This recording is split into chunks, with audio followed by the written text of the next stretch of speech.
thank you for being with me today. Good morning. Good morning. You're very brave to come into the house of this big, scary criminal. You're very brave. Why do you think so? Well, I don't think I'm a big, scary criminal. I was being a little bit sarcastic, but... I've understood. Yeah. But it's the most debated case in Romania and maybe in this part of Europe. How did you get into this? It's a really good question. That's a really good question. I think in life, if you shine bright, you cast a shadow. And I don't think that it would be an intelligent outlook to think that you can become one of the most known Googled people on the planet without there being some degree of opposing force, which is going to try and damage your influence. So I think it's simply a side effect of my monumental success. It's not because I'm a bad person. It's not because I've done anything wrong. It's just what happens if you shine too brightly. This is what I believe. You've said this is a fabricated case. By whom? Yes, and I have to be careful because I'm inside of Romania, and I want to make it clear to the world that I don't blame Romania for this. This is not Romania's fault. However, when you reach a certain level of influence, there are people who are extremely interested in trying to get you in trouble for something, regardless of whether the fact you've actually done anything wrong or not. And there are some extremely motivated individuals who are trying to damage my life, not because I'm a bad person, not because I'm guilty of anything, but purely because of my influence. So, Romanians? Well, it's a Romanian judicial system now, which I'm putting my faith in. I have faith in the judges to do the right thing. But ultimately, it's Romanian prosecutors and DCOT which decided to do this. But I don't think that, all in all, this is Romania's fault. I think that when you reach a certain height, anywhere in the world, certain things can happen. That's what I truly believe. Who's your enemy?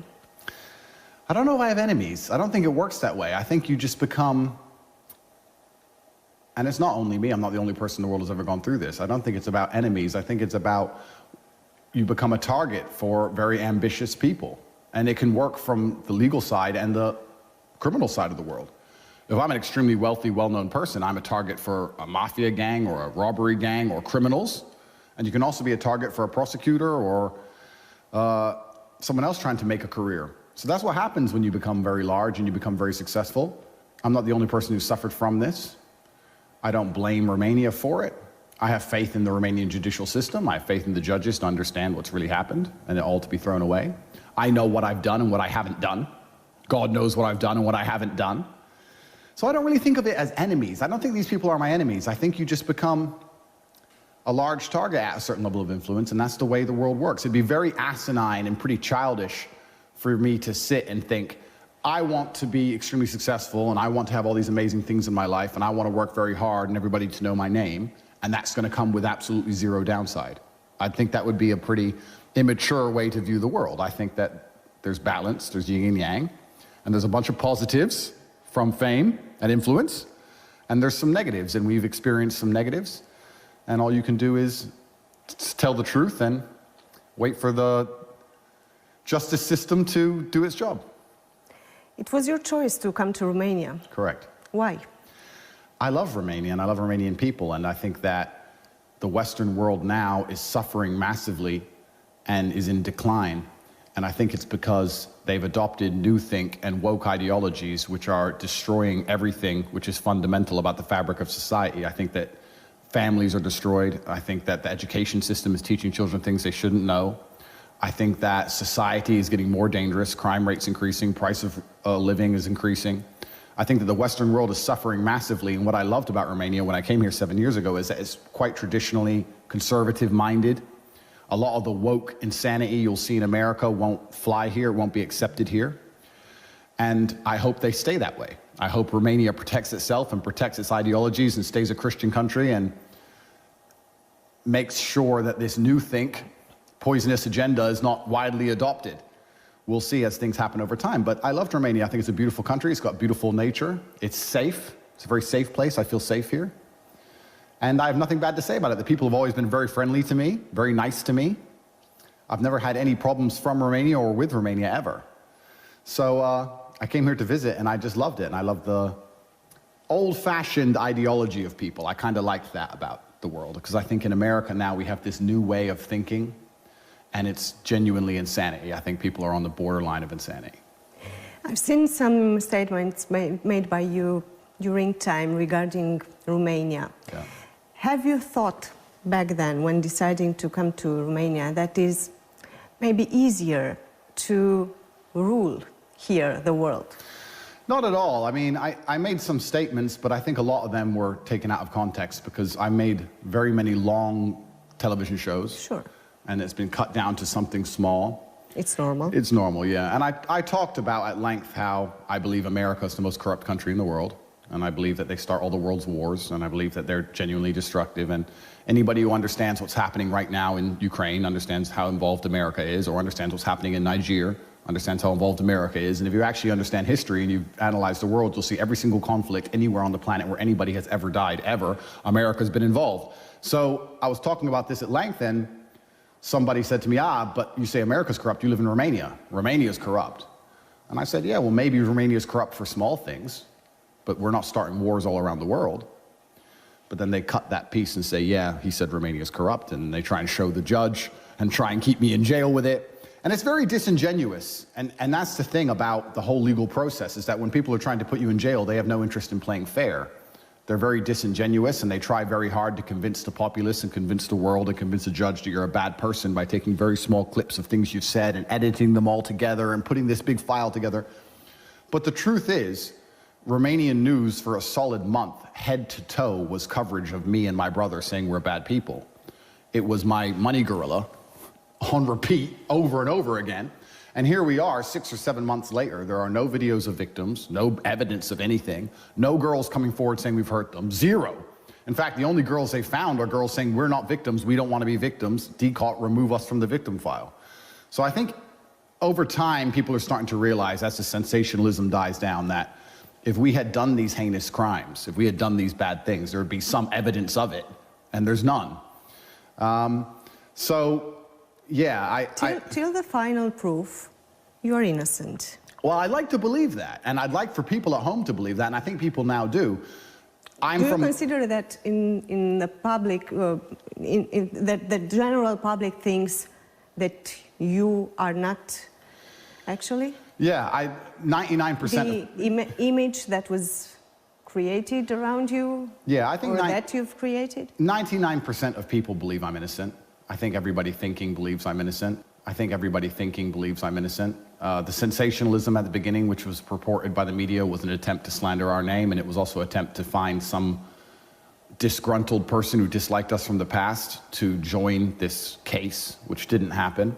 But it's an institution in Romania that is actually accusing you. It's normal for the media to try to explain that the accusations are of rape, of outrageous, of human trafficking, of creating an organized crime. Of course. And I'm not mad at the media in any regard. I'm saying that at the beginning of the sensationalism, it's normal for people to see all this on the news and say, wow, maybe he's done something.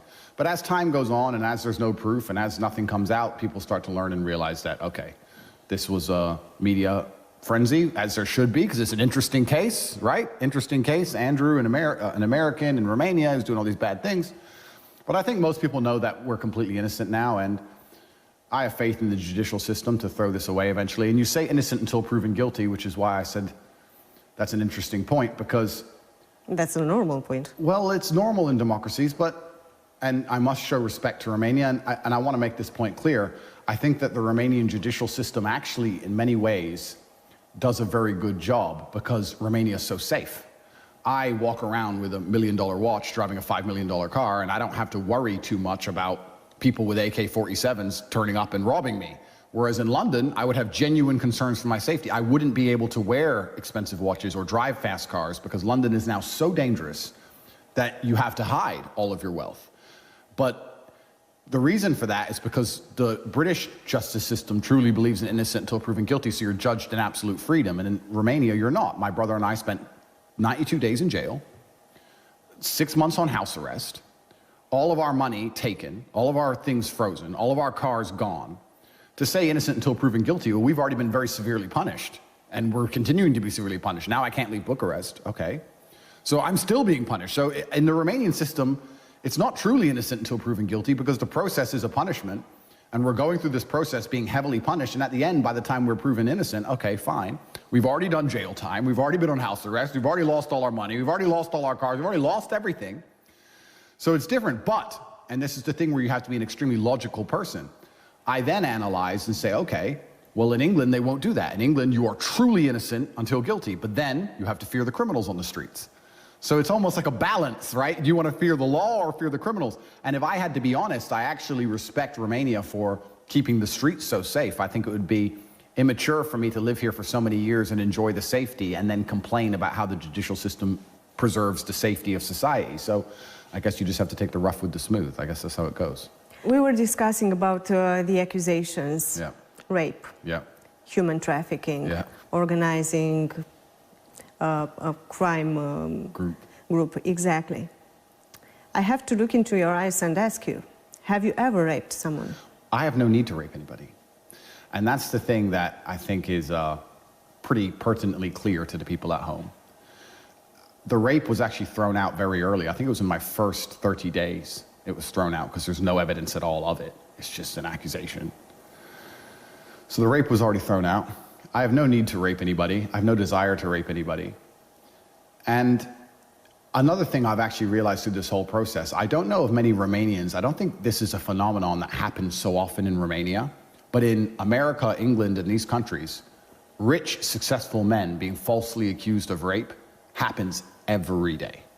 I don't think in Romania, when a rich, successful man is accused of rape, do people realize that they're like, oh, this is unusual, this is a problem. But in England, this happens hundreds of times a week. Every footballer, every rapper, every movie star, anyone who's successful and rich gets accused of these things, and the population is far more likely to say, okay, whatever, because it happens all the time. It's an unfortunate side effect of being a wealthy, successful man. Ronaldo, during the World Cup, during the last World Cup, had 5 accusations of rape. He's trying to play the World Cup, and 5 girls appear saying he raped them years ago.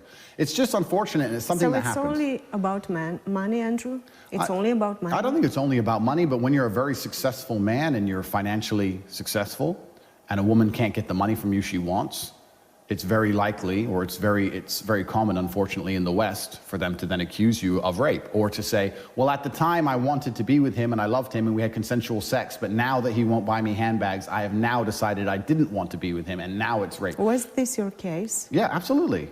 Completely. If I wasn't a successful person, none of this would have happened. Did a woman ask for handbags and she didn't She asked for a lot more than handbags, receive? and she was declined. And then all of a sudden, she was raped.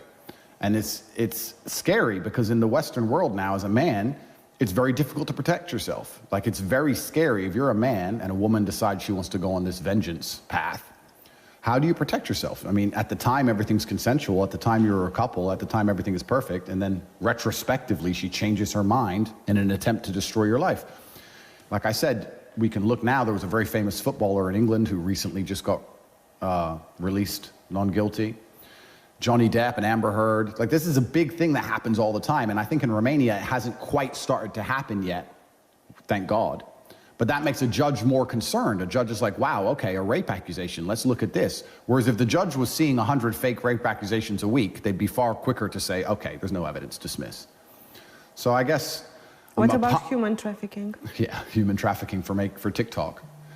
And that's another thing, right? You say human trafficking, you imagine people being tied up, chained, moved across borders, forced to do sexual work. Convinced. Convinced. Might be. Yeah. Is this the case? No, my accusation is that, firstly, I don't understand how I can human traffic people from Bucharest. I mean, the 2 girls I'm accused of human trafficking are Romanians who've lived here their whole lives. They haven't gone anywhere. Traveled where? So that's the first thing that makes no sense at all. Secondly, they're saying I forced them... Maybe going on the internet? Well, I think for human trafficking, you have to transport somebody. These are people who are Romanian, born in Romania, and are still in Romania. So it doesn't even make any sense. It's certainly a reach. It's pretty desperate by the prosecution. They're trying to say that I told these girls how to make TikTok videos and I forced them to. Did you? Well, no, I gave advice on how to become famous on social media because I'm famous on social media. I know. Everybody wants advice, right? So women come to me, men come to me. I said to the judge, I can give you examples of 100 men who I told what time to post on TikTok and what time to get famous on social media. Men and women come to me. And they're saying I did this for financial gain, but there's not a single shred of financials in the file. They haven't shown one lei, $1 that I've made from this. I was simply giving advice. And what happened was they attacked me. They threw me in a jail cell. They tried very hard to find something real. Something real didn't exist. So they are forced to charge me with what they have. And what they have is that I've helped 2 of my friends get famous on TikTok. And those 2 girls are saying we're not victims. I will stop you for a second just to tell me how was in the prison. I have to be fair to Romania, and I have to be fair that the guards were very professional. And I also think the guards were actually quite apologetic to me. The whole system, every police officer I interacted with, everybody had a degree of sorry. They were like, we're sorry, bro. Like, we're just doing our jobs. And I was like, I know, and I respect you, and you're just doing your job. But everybody understood I didn't belong there. Nobody from the beginning believed I was guilty. I wasn't treated hard like a criminal. They were professional and they did their jobs. But everybody understood really what's happening. Did that period change you? It did change me. Or your brother? Yeah, we're pretty resilient individuals. And I believe God is the best of planners. And if he decided I needed a little bit of jail, then I will do a little bit of jail.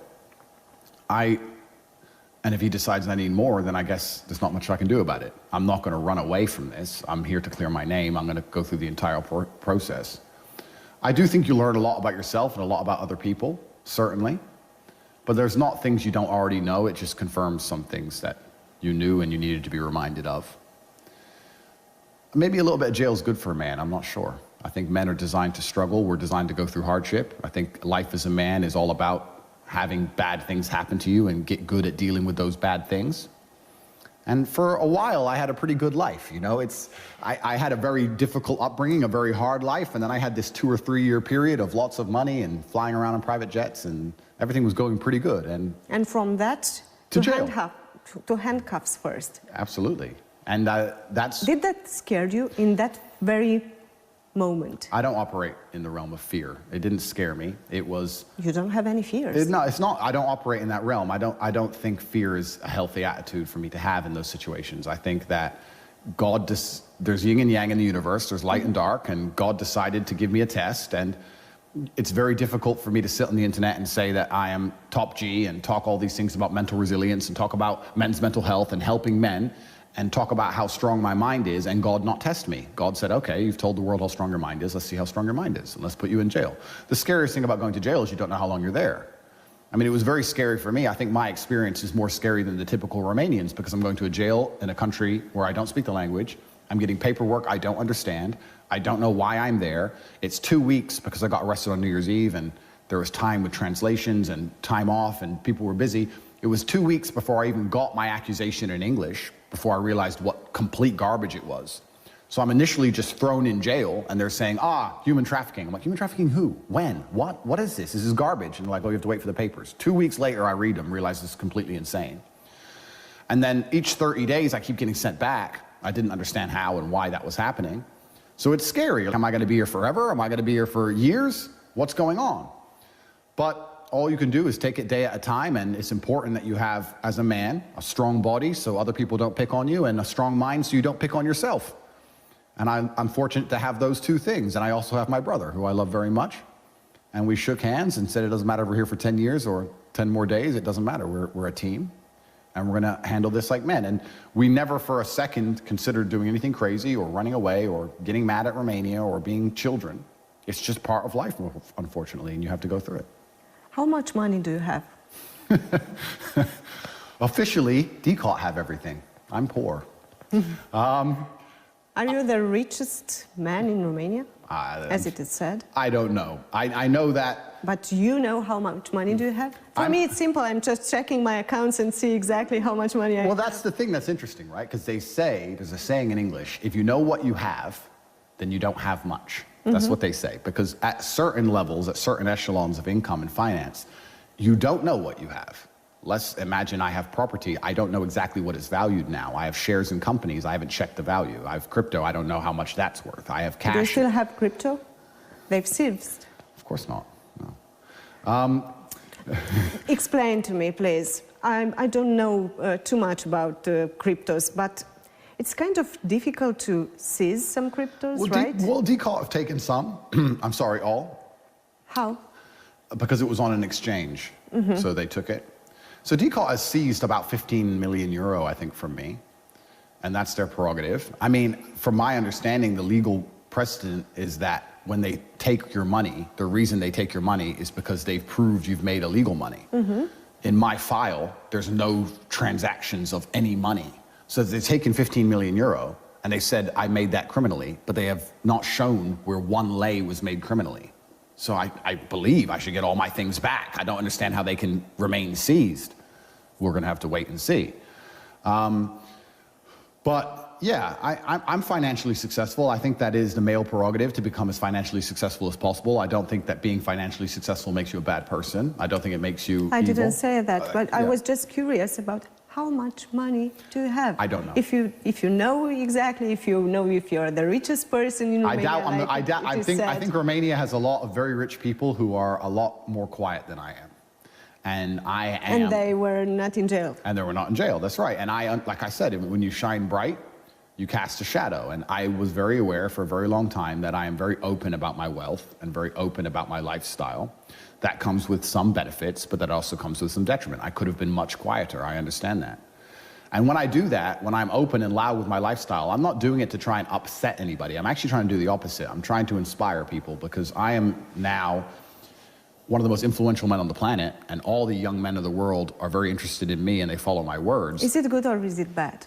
I think it's good. I think it's good because I have a platform now, and I try and inspire hard work and diligence and discipline in all of the young men who watch me. I know you are watching also the debates on the internet. A lot of persons are saying that it is bad, that you are a bad influence. I'm sure there are, and it's very difficult to have 100% of people like you. I don't like 100% of people, so why do I expect 100% of people to like me? That's fine, but I know what I'm teaching. I'm teaching discipline, and I'm teaching these young boys to go to the gym, work hard, go to school, listen to their parents, do as they're told, follow God, reject pornography, and don't play video games all day, and reject all this insanity woke think, and to get as rich as possible, because the male imperative is to move the world with money and be financially successful. And the reason I show my wealth is because it inspires young boys. If you're 16 or 17 years old, they're inspired by me because my wealth is so obviously, it's so obvious, right? I show it. But it's actually impossible for all of them to become you. Well, and if I can, and you're right, but when you inspire, it's like having a fight gym, right? If I had a fight gym and I was teaching 100 students, only a few would be world champions, and the rest perhaps wouldn't, but they would still be in better shape. They'd be better physical condition, they'd be able to fight better than if they didn't go at all. So I think I have a huge platform, and I'm very beneficial. I have huge ability to benefit the world. I'm grateful for that. And I think I can do a massively positive thing, and I think that I inspire the world. And yeah, I could have been a lot more quiet, but I have some money. I mean, I'm successful. Some? I have some money, yeah. I have a little bit. I'm successful, and I work hard all day, every day. I don't drink, I don't gamble, I don't take drugs. All I do is work. And I think if you're a man who is capable and diligent, and you dedicate your entire life to work, you're going to end up with some money. I will ask you a personal question. Sure. Is your mom worried about your situation now? Well, mothers worry. I know. And yeah, and she does worry, but she knows she has a very strong son, and she knows that I've never had an easy life. I don't come from a rich family. I think maybe some people misunderstood this. They think that me and Tristan are rich boys from a rich family who throw us in jail and we're going to panic. And we're from homeless shelters, and we're from the worst area of Luton. We're from the worst area of the worst town in England, which is far more dangerous than Bucharest ever has been to us. We're from the streets, effectively, and we grew up very hard. And she knows that we are made for difficult situations, and she has faith in her capabilities of her sons. And I think that's also a fantastic thing for a mother to look at her sons and go, wow, at least they're, men. So she's worried, but she knows that we're capable. Did she ask you if you raped someone? Oh, of course not, because she knows it's a lie. And that's another thing that's interesting. I think everyone in the Western world who's more exposed to these false accusations that rich men get were much quicker to know this was a lie. Like, I can't keep my pulse on the Romanian populace like I can in the English-speaking world, but the second it came out, everyone in America was like, another one, another lie, another liar. I mean, if I'm a big man, and I'm a professional athlete, and I'm a kickboxing world champion. If I raped someone, there'd be medical records, there'd be a bruise, there'd be a mark. Once again, that's not in the file. None of this exists. So this is just it's an attempt to slander my name. And I guess what I have to do is see it as a litmus test. Whereas there are a certain degree of the population who are going to believe it no matter what you tell them because the news told them. And there's a certain degree of the population who's going to sit there and go, wait, they lied.